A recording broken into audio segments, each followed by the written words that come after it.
on en parle à Dakwe Boborevo. Jirudoa et Bibi PhD. Si ils ont les cahiers, Nyano, Nyabe Sohe, Nyonuo, les co au lait, les pommes d'eau. Kususube pomea la ke liken le ko le pomea do le foyer mea me ke le o dépense wo donc ele ni nyake le pipi nya sodo ipeaji ni nya gba blibo epo be nke be la no polo o le ngbodo me na me blonyari no on a pas madame le blombe non nous le dépense ah bon ici mais on le jajo fi je les 300 le gouvernement so dara ko dia o munyare ke on a wero kaka o gbo ba pon duwo le apoajo e ba hiara garo mo ni be o la jo garo mo ga nda no gouvernement o la yo la gbo o munyare ke nyon na wero aka ena be le gbon be on wo le gban la so gbogbo re. Ok, polo,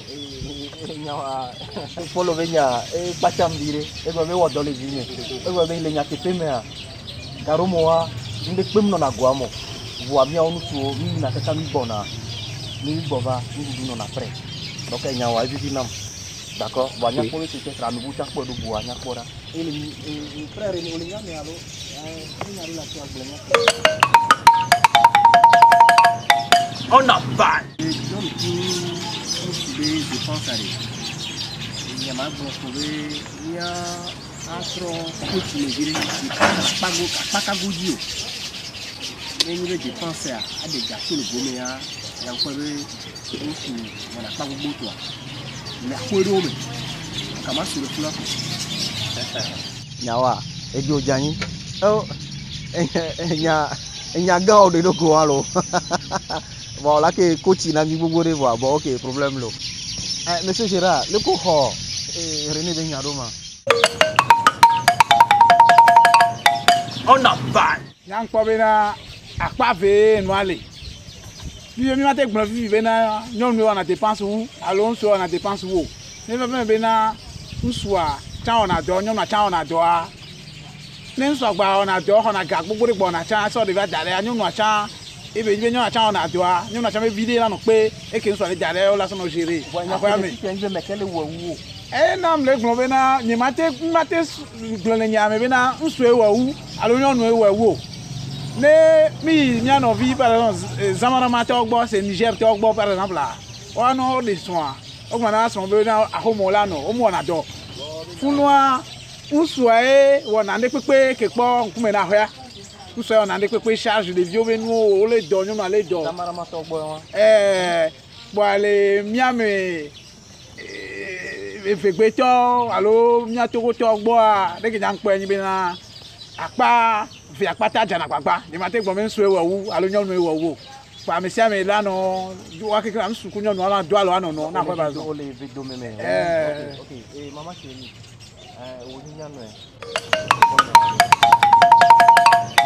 on a pas. Non, mais on a dépensé.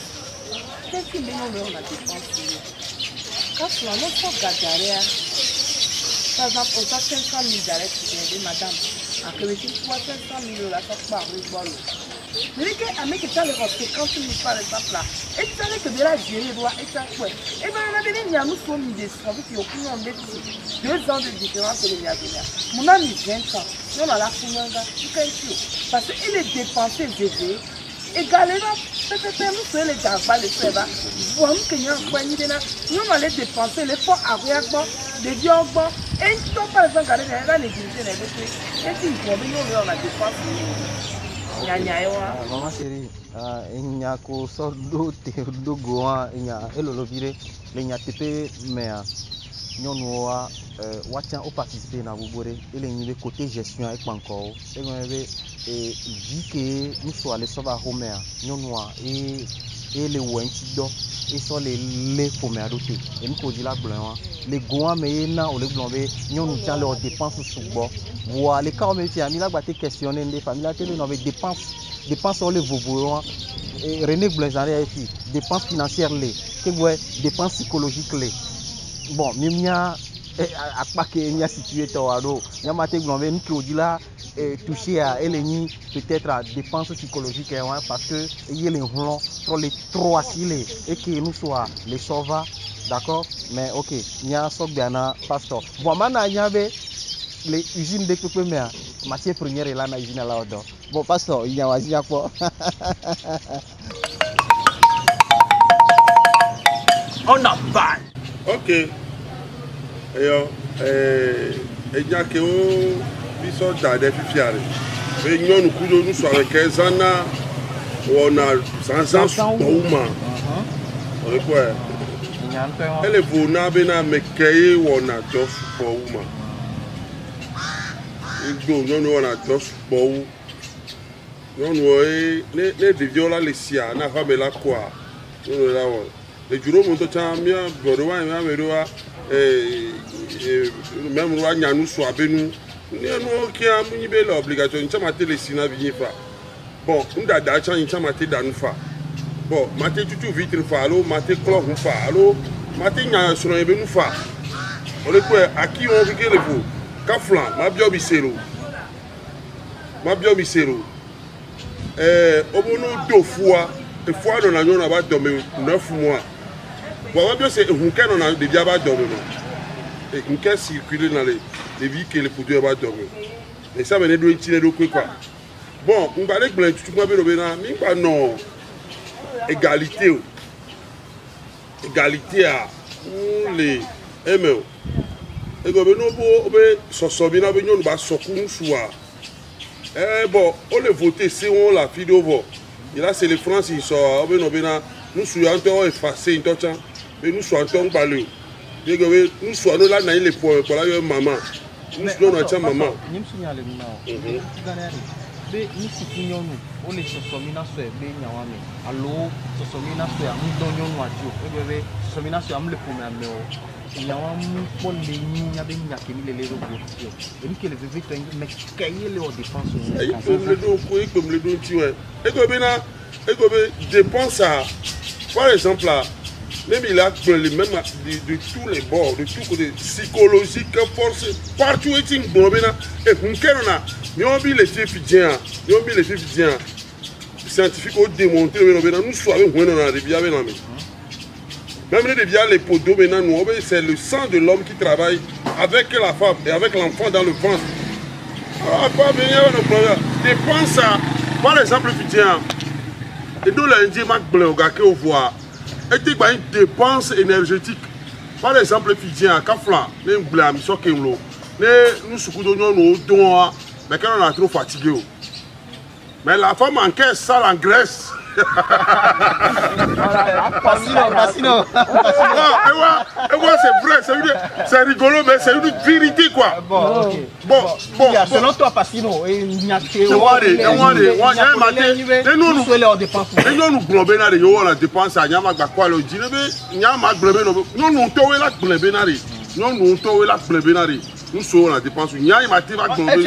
Pour toi, nous sommes la dépense. Nous confirmer, nous sommes la dépense.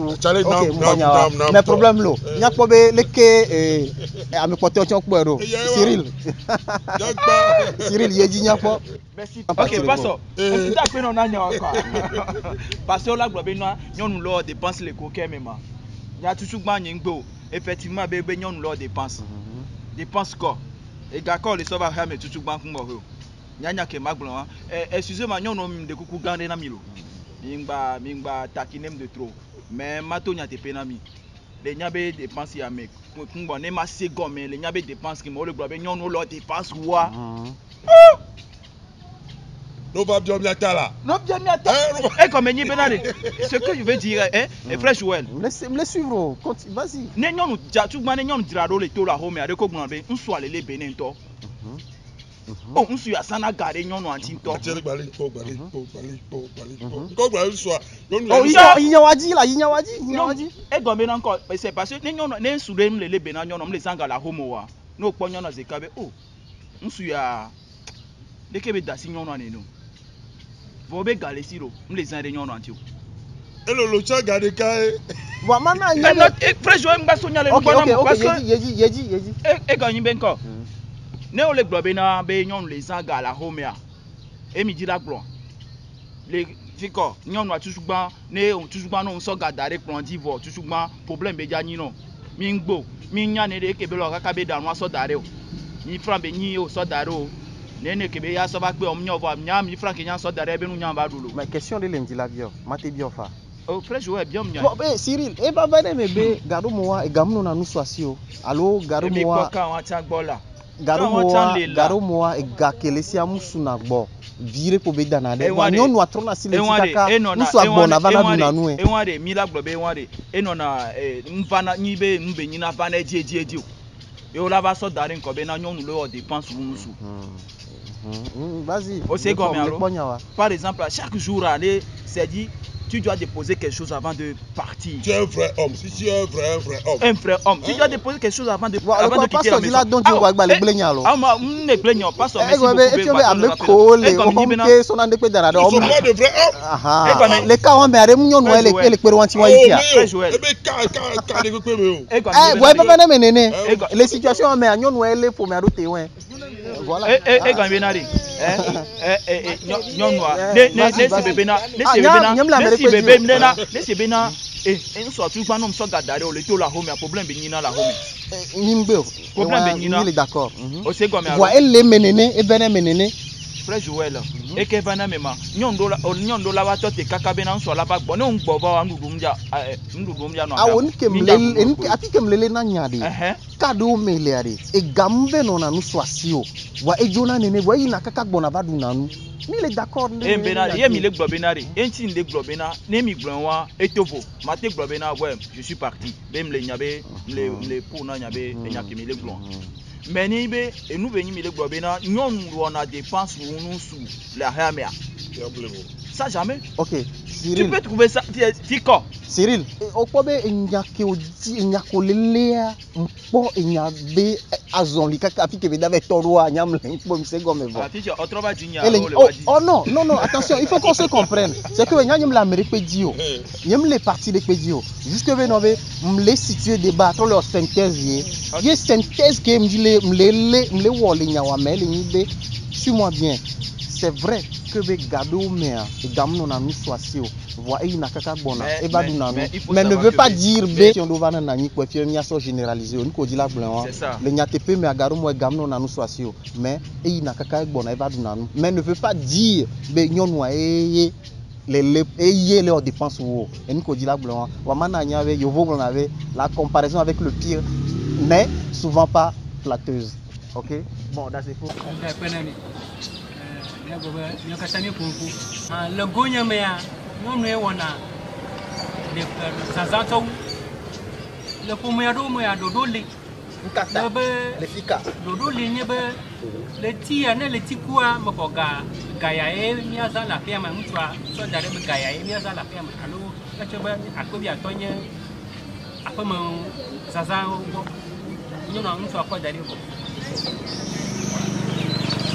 sasa kwa jewa mtu akoko gamana de daria atoya toma nyono ano zanka ka le kilafu umuru menlelika uwane kosira ba gaya e madara pebu alo apato yenye kosira to nduga nyono la no kama ditro kaka kosira umuru chare to dobe umuru chare to dobe ka ne baba be gama ba voa nete no mala wakati sema la bibi alo sala ya baba kama kata kwa mtu afi nyono afa tazabo nyono ile tazama kama tazabo akora nyola rase Dasefo nyacha ni conclusion.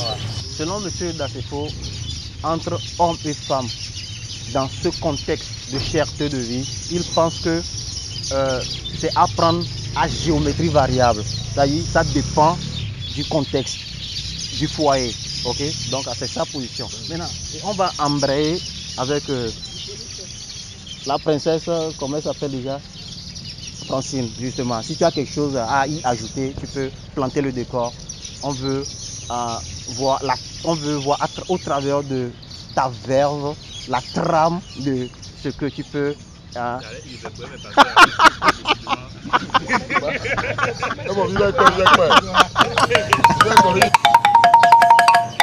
On a balle. Oui, naturellement, c'est la femme qui dépense, à mon avis. Parce que d'abord, elle fait les dépenses intellectuelles et les dépenses financières. Nous, la tête blombena dans un foyer, la femme ne contribue pas. Non, ça c'est exagéré, selon moi. C'est mon avis. Mais la question qui charrie notre attention ici, c'est de savoir, entre hommes et femmes, qui fait plus de dépenses? On ne dit pas que la femme ne fait pas de dépenses. Elle fait de dépenses, mais qui en fait plus? Qui en fait davantage? C'est la femme. Mais défends-toi. Parce que non, non, rien.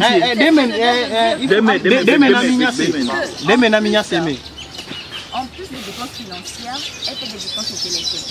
Parce que le foyer est comme une machine et il faut un ingénieur pour la piloter. Donc voilà. Ah, dis donc. Ouais.